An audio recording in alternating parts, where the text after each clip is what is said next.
Magandang umaga, Malacanang Press Corps, and welcome to our press briefing today, our pre-departure briefing ngayong araw, October the 16th.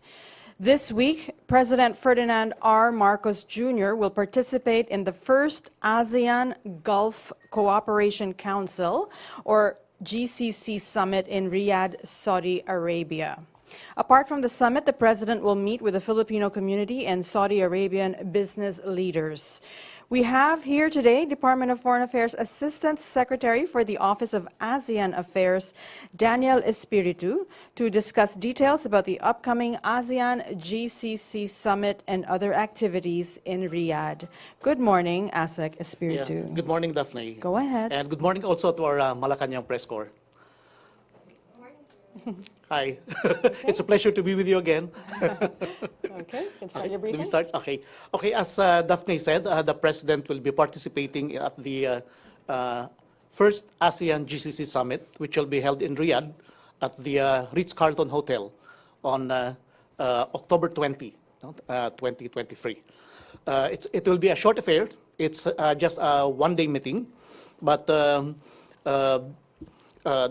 it will be preceded by a Filipino community meeting, hopefully in the morning of the same day, October 20. So the President will fly in on October 19, and then he will be leaving the venue right after the dinner on October 20, right after the summit. So it will be very fast, no?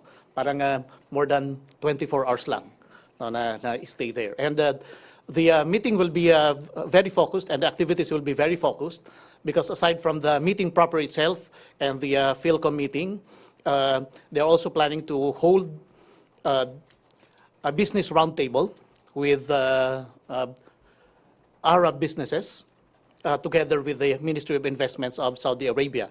But I cannot give you so much details on this yet, because these meetings are still being finalized.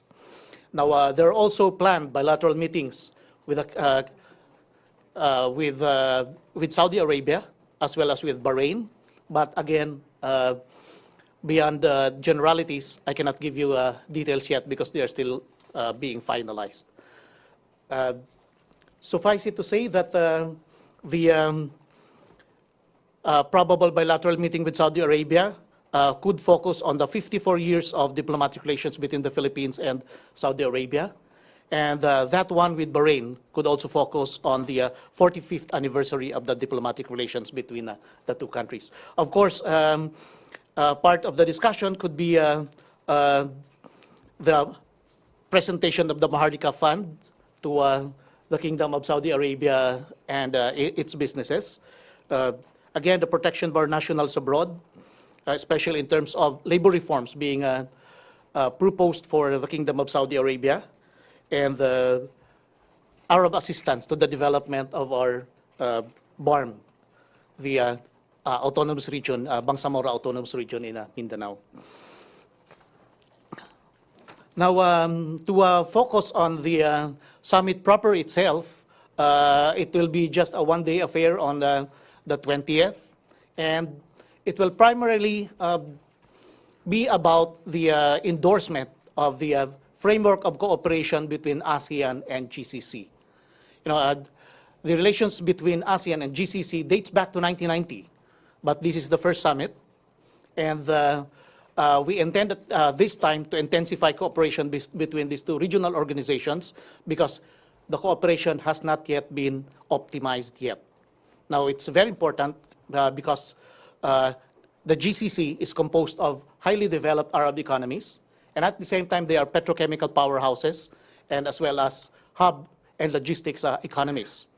Now, they can help ASEAN in addressing energy and food security. Energy security because they're petrochemical powerhouses, but also food security because some of the countries there, especially Qatar, are among the largest producers of fertilizers, and they can fill up the slack or the deficit on the ASEAN side.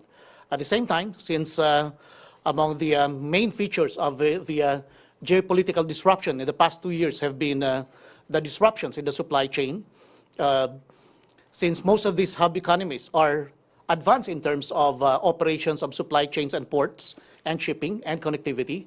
They could very well help ASEAN in the problems with supply chain disruption the past several years. Now, during the meeting, they will also discuss regional and international issues. So among those would definitely be the current developments in the Middle East. But we have to remember that these countries are not exactly directly involved in the conflict. So probably the discussion will dwell on generalities on this. Focus will be given more on the endorsement or the noting of the framework of cooperation between ASEAN and GCC for the years 2024 to 2028, as well as on the joint statement of the summit. I guess I'll stop there for now.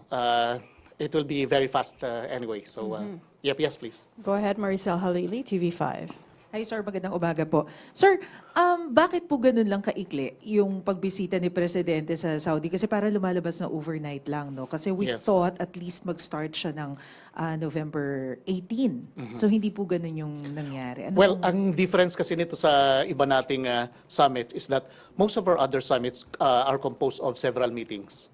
And in fact, most of them usually start with a senior officials meeting and a ministerial meeting. And usually naman, isang araw lang or maximum of 2 araw yung the ones involving the president. No? But this time, yung SOM meeting, nauna na sa amin among ASEAN, and then hindi na tinuloy yung ministerial meeting.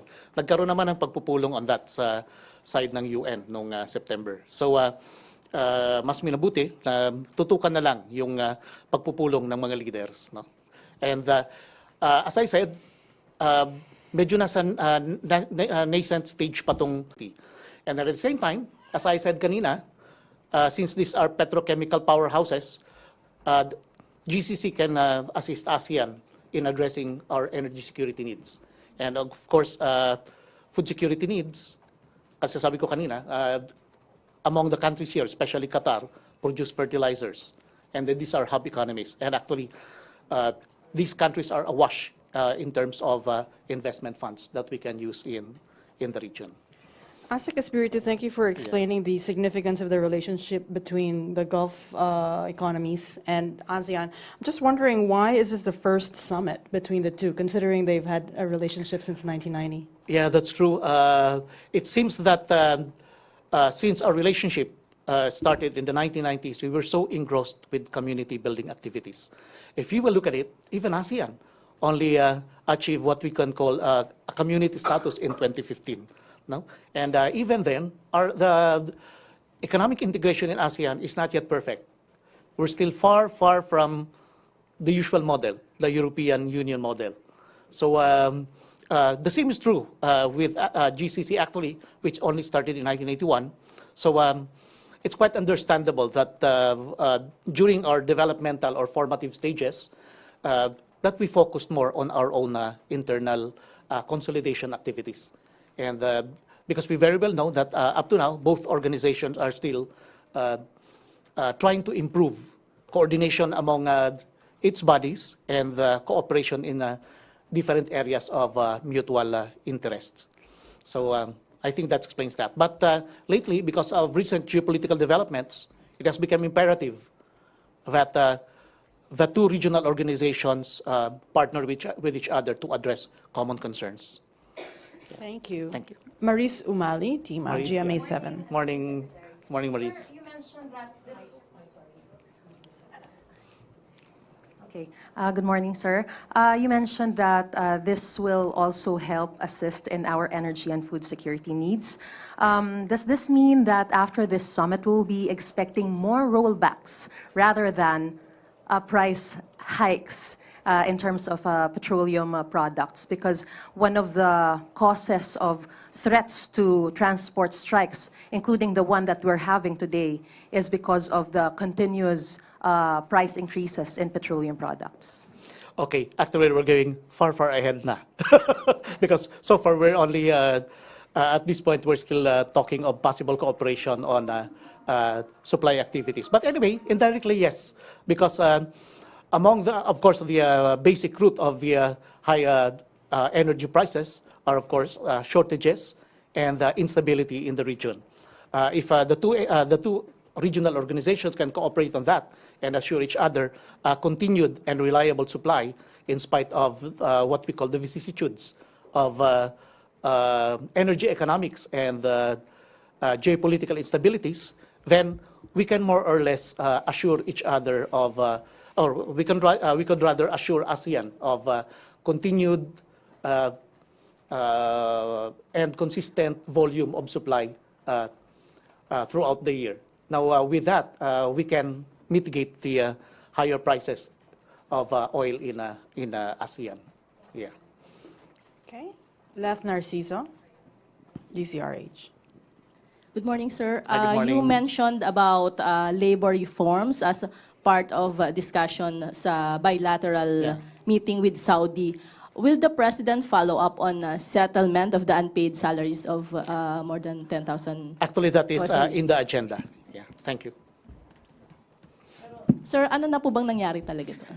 I can't give you the details yet, yeah, because these things are still under discussion.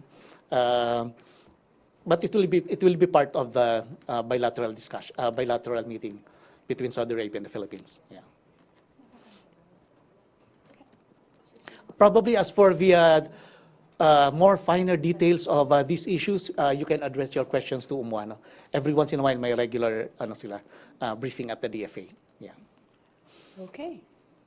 Thank you very much. Okay, it will be a very lean group. Most of them working level. Of course, the President and the officials of the Department of Foreign Affairs and the Department of Trade. But of course, it will also include the support group of the President. But it's much, much smaller than the previous ones because napaka-iksi nga naman ng biyahe. And, most probably, yeah. Anyway, nandyan naman sila palagi when it comes to workers' issues. Okay. Yes, as I said kanina, there might be a business roundtable, but these are still being finalized now. Okay, thank you very much. One last question. May Okay. effort po ba para dun sa kaso naman ni Marjoret Garcia? I don't have a detail on that, but that could be. Kasi, as I said, kasama yung assistance to nationals and protection of our migrant workers agenda. All right. Thank you very much, Okay, thank you, guys, Malacanang Press Corps, and thank you so much, Assistant Secretary Daniel Espiritu. Yeah, my pleasure, definitely. Yeah. Thank you. Good morning. Thank you. Okay. Anyway, sino pupunta? May pupunta ba sa inyo? Pwede ako mag-backgrounding doon.